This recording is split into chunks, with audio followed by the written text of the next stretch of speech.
এবার দ্বিতীয় কাজ হবে সপ্তম দিনে সন্তানের নাম রাখা। রাসূল সাল্লাল্লাহু আলাইহি ওয়াসাল্লাম ইবনে হিব্বানের হাদিসে বলছেন, আহসিনু আসমা আওলাদিকুম, তোমরা তোমাদের সন্তানের সুন্দর নাম রাখো। কেন সুন্দর নাম রাখতে হবে? ইসলামে কুলক্ষণ শিরিক, কিন্তু ইসলামে সুলক্ষণ জায়েজ। ইসলামে কুলক্ষণ শিরিক, কিন্তু ইসলামে সুলক্ষণ জায়েজ। কুলক্ষণ মানে বাড়ি থেকে গাড়ি নিয়ে বের হলেন, সামনে দিয়ে বিড়াল পার হয়ে গেল, তো বললেন বিল্লি রাস্তা কাট গাই, বিল্লি রাস্তা পার হয়ে গেছে, সামনে কোনো খারাপ কিছু অপেক্ষা করতেছে, এটা শিরিক। বাড়ি থেকে বের হলেন, খারাপ কিছু ঘটলো, আপনি বললেন আজকের দিনটাই খারাপ, এটা শিরিক। হুতুম পেঁচা ডাকলো, আপনি বললেন কোনো বিপদ আসতে পারে, এটা শিরিক। কেননা ইসলামে কুলক্ষণ নাই, কিন্তু ইসলামে সুলক্ষণ আছে। সুলক্ষণ গ্রহণ করা যায়, জায়েজ। সুলক্ষণ গ্রহণ করা ভালো।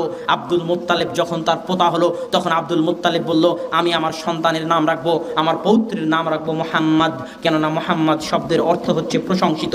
আমার সন্তানের এই সুন্দর নাম আমি এই জন্য রাখতে চাই, এটা দিয়ে আমি সুলক্ষণ গ্রহণ করতে চাই, যেন সত্যি আমার এই